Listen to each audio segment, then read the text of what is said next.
Ćao drugari, Triki ovde i evo danas ćemo da prokomentarišemo 10 najboljih crossovera Jamala Crawforda iz 2017. Pa da krenemo. Inače, Jamal Crawford je definitivno jedan od mojih omiljenih igrača, pogotovo u zadnje vreme obožavam da ga gledam, ne znam zašto, baš sam ga zgotivio u zadnje vreme, jer eto, imao je tih nekih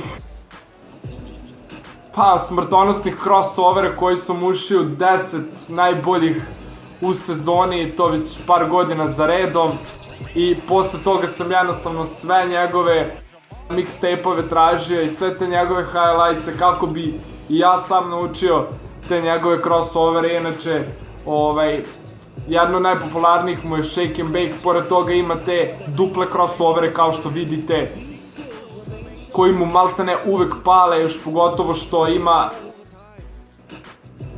neverovatnu košarkašku građu i što je toliko mršav, a opet raspon ruku mu je duži nego što je on visok, tako da zamislite vi kad vas on baci na te njegove crossovere koje je masterizovao bukvalno, i pored toga ima i fenomenalan šut, tako da sigurno vam ne bi bilo dobro kad bi vas obrukao na taj način. U svakom slučaju, koliko god da defanzivci znaju šta će on da uradi, pogledajte vi ovo, neverovatno.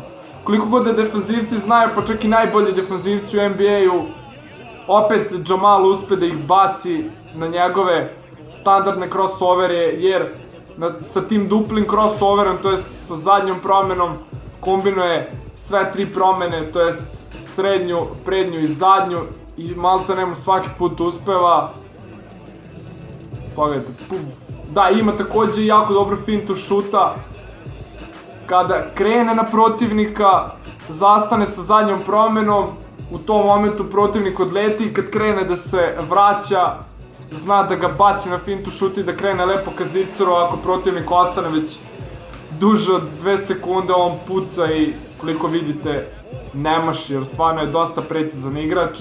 A pored svega toga, meni je mnogo drago što je jedan od, eto da kažem, omiljenih igrača bacio meni respekt na Twitteru tako što sam snimio za njega sve njegove signature pokrete i njemu se to na kraju svidelo. I eto, pored milion poruka koje dobije, jer samo Twitter i koristi, on je retweetovao moj post i lajkovao, i to mi je stvarno ogromna čast da od takve igračine, i to NBA igrača, dobijem takav respekt, i koji je takođe bio proglašen par puta za najboljeg igrača sa klupe.